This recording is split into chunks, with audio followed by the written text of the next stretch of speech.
आवाम की मसाइल को आला हुकाम तक पहुँचाने के लिए सहारा कश्मीर हर न्यूज के साथ।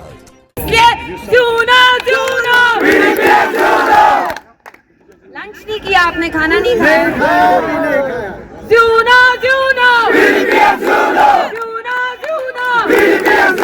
मैं और एक चीज बताती हूँ, जो हम पे पत्थर मारते हैं, जो हमें तंज करते हैं, मैं ज़ून बोलूं, ड्यून बोलूं, जीत हमारी ही है। इंशाल्लाह पीडीपी गांदरबल में हम अपना झंडा गाड़ के रहेंगे।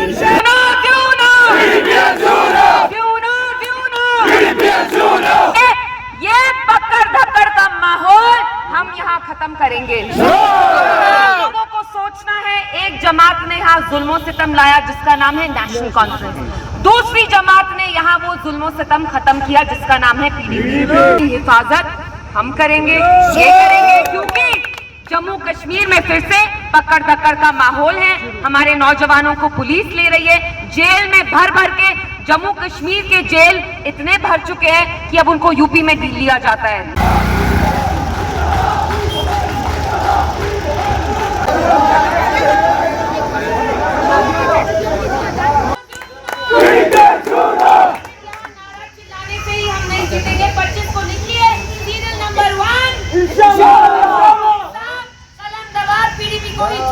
लोकल कैंडिडेट चुनिए जिसके दिल के दरवाजे हमेशा आपके लिए खुले।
इकवान का दौर लाया जब आप लोग घर से निकल नहीं पाते थे। 60 साल बहुत लंबी उम्र होती है। यहाँ मेरे सामने इतने सारे बुजुर्ग हैं जो 60 साल के होंगे, बहुत लंबा टाइम होता है। 60 साल से एनसीपी कल के लोगों के लिए कुछ किया। दूसरे हैंड पे आपके पास है पीडीपी, जिनने ये अज़ाब शिकस्त जुल्म का दौर खत्म किया, आपको इखवान से नजात दी, आपको टास्क फोर्स कोटा से बचाया। महबूबा जी के बारे में कोई कितना भी बुरा बोले, दिल पे हाथ रख के बताइए, जब वो एमएलए भी नहीं थी, लड़के जो हमारे यहाँ आर्मी कैंप में उनको पकड़ती थी, आर्मी बेगार का काम कराती थी, मुफ्त में कराती थी कि नहीं मजदूरी, तब महबूबा जी एक एक को जाके छुड़ाती नहीं थी क्या? रिहाई नहीं दिलाती थी? पीडीपी इक्तदा में बस 4 साल आई, कितने? 4 सोरवरी है ना, थोड़ी बहुत कश्मीर मुझे भी आती है, लेकिन इन 4 सालों में मुफ्ती साहब ने कंगन गांदरबल को डिस्ट्रिक्ट दिया। यहाँ के जो भी रोड हैं, पुल हैं, सब मुफ्ती साहब ने बनाई। फिशरीज कॉलेज, डिग्री कॉलेज, अस्पताल, मिनी सेक्रेटेरिएट गांदरबल में तो मुझे एक बात बताइए, यहाँ सवाल भी होना चाहिए कि आप अपना कीमती वोट किसको देंगे? आप उस जमात को लाइए जिसने आपको इस जुल्म से नजात दी, जिनने अमन, तरक्की, इज्जत तीनों चीजें गांधरबल में ही नहीं जम्मू कश्मीर में लाई। और काजी अफजल साहब जो जीते, उमर साहब को उनने सबसे पहले हराया, आज हम उनको भी याद करते हैं, उनने भी यहाँ बहुत काम किया। अब इंशाल्लाह आपके अगले एमएलए भी बशीर मीर साहब हैं। मेरी गांधरबल के लोगों से यही अपील है, एक लोकल कैंडिडेट चुने जो हमेशा अपने दरवाजे, जिसके दरवाजे आप लोगों के लिए खुले होंगे।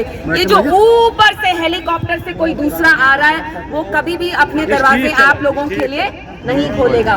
उनकी अपनी पार्टी के लोग भी कल कह रहे थे कि उमर साहब यहाँ नहीं आएंगे।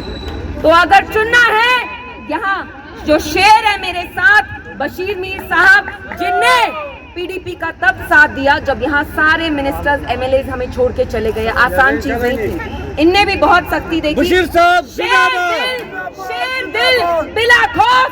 ये असेंबली में आपके मसाइल के बारे में बात करेंगे, सच्चाई को जाहिर करेंगे, जो यहाँ जमीनी हकीकत है, और आप लोगों के सारे मसले इंशाल्लाह वो हल करेंगे।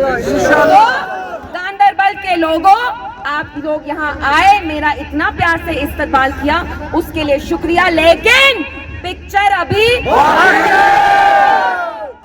बाकी कैसे है? जाइए 25 को सीरियल नंबर 1 बशीर मीर साहब कलबदवात को ही चुनिए।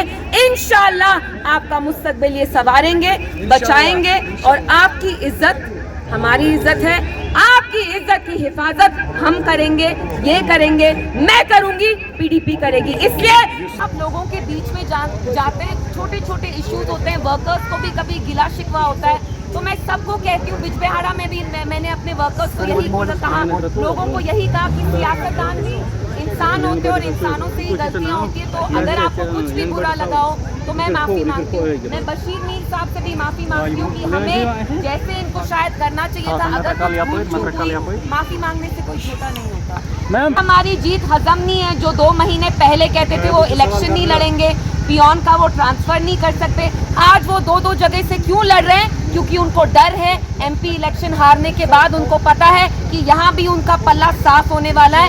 इंशाल्लाह बशीर मीर साहब हमारे अगले एमएलए। गांधरबल का अगला एमएलए कौन? गांधरबल का अगला एमएलए कौन? बशीर साहब बशीर मीर साहब यहाँ के हैं, लोकल हैं, उनके दिल के दरवाजे हमेशा लोगों के लिए खुले रहे हैं और रहेंगे। ये बहुत अच्छी तरह से यहाँ के लोगों की स्टैंड है उनका ये भी स्टैंड है कि जो प्रिजनर्स है, जो बंद है, अभी उनको छुड़ाना है। आज नौशहरा में होम मिनिस्टर आउटराइटली रिजेक्ट कर दिया कि कितना भी जोर लगा दो, ये 3 चीज़ें नहीं होगी, LOC trade, dialogue with Pakistan and रिहाई जो प्रिजनर्स। उनको, होम मिनिस्टर साहब को कभी ना कभी अपना दिल नरम करना ही पड़ेगा, जम्मू कश्मीर की आवाम के लिए, हमारे नौजवानों के लिए, और हम उनका दिल नरम करके ही रहेंगे, क्योंकि हम चाहते हैं जो हमारे नौजवान यहाँ जेल में सड़ रहे हैं, उनने कुछ किया नहीं है, बेसलेस। आप देखिए जर्नलिस्ट हमारे कितने सारे, इरफान महराज तिहाड़ जेल में सड़ रहे हैं, for what crime has he committed? He is reported truth to power. तो इंशाल्लाह हमारे जो भी नौजवान जेल में सड़ रहे हैं, हम उनकी रिहाई करवाएंगे और ये पकड़ धकड़ का माहौल हम खत्म करेंगे। और दिल्ली ने जो इतना सख्त स्टैंड लिया, मस्कुलर पॉलिसी, उनका दिल हम नरम करके ही रहेंगे।